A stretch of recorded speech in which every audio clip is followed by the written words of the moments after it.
talk about the show that I was on that's the reason that you're all here. And I think that's kind of bullshit, and I'll tell you why. A, the show's over. B, whenever I talk about it, I defame it. So really, I'm going after the man when I'm up here and talking about the show. They should actually, the Screen Actors Guild should actually pay me to talk about the show when I'm up here. Because I make it look bad. Anyway, it's not promotion, it's demotion that I do.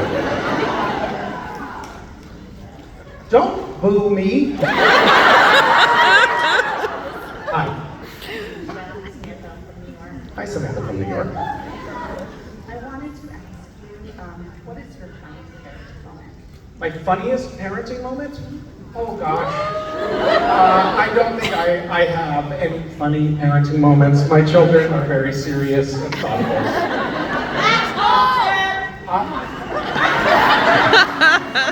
Please don't swear, the kids here. You fucked up.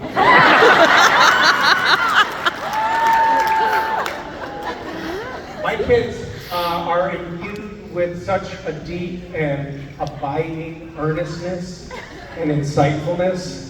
I kind of see them more as spiritual leaders than as children.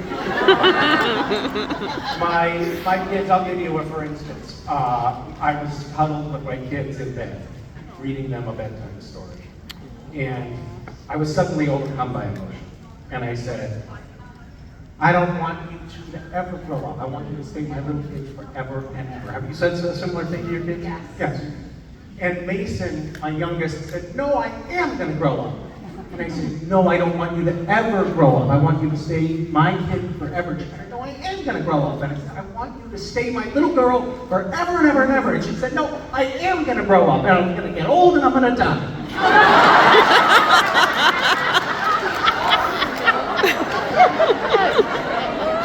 Wise words.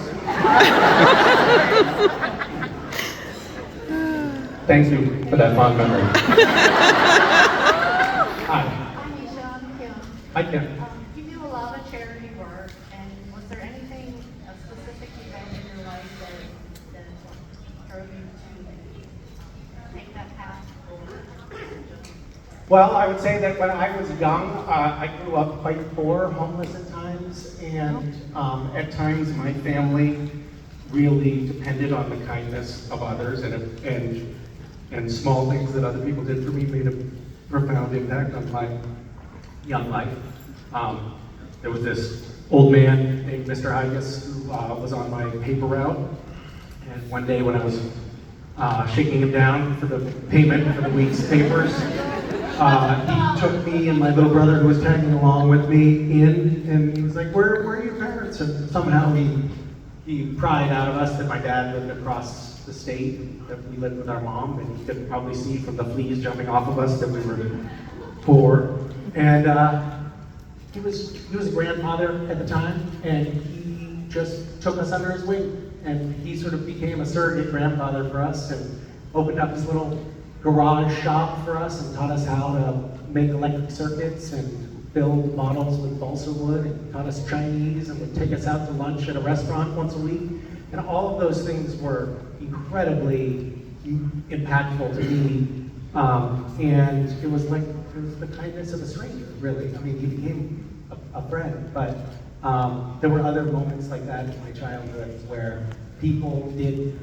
My mom and I were camped out on the side of a road and in a tent, and someone stopped in a pickup truck and was like, what are you doing in a tent on the side of the road? And we were, whatever, that doesn't matter. Point is, we were in a tent on the side of the road. They put us up in a motel and they gave us a gift certificate to Abdal's Big Boy for $14, which was like so much money. Right. We had so much French fries.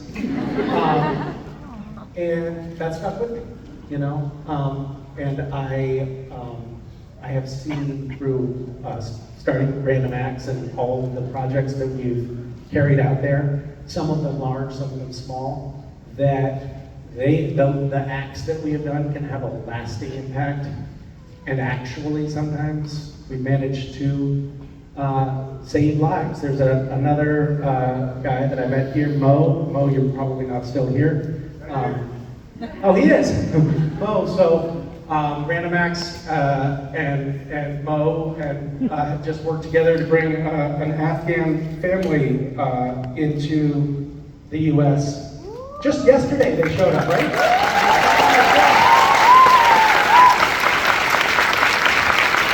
Family of 10. The father, the Taliban had killed 2 kids. The father was a translator for the U.S. government in Afghanistan, and then, we pulled out, and unfortunately lots of people were left stranded there, but we were able to help relocate this family with the help of Mo, but also the help of Random Acts. And We owe you. Thank you. that's what I was looking for. I just wanted oh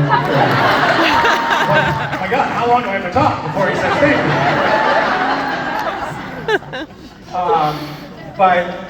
But there are instances that we can look at where it's not just a small gesture that has like a little tinge of personal meaning, but also there are acts that can fundamentally change the course of a family's lives.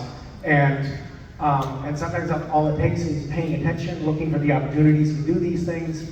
And sometimes it's on a scale that is so daunting that it feels like you want to throw your hands up and be helpless about it. I was just in Ukraine this summer and working on raising awareness about the huge problem in Ukraine.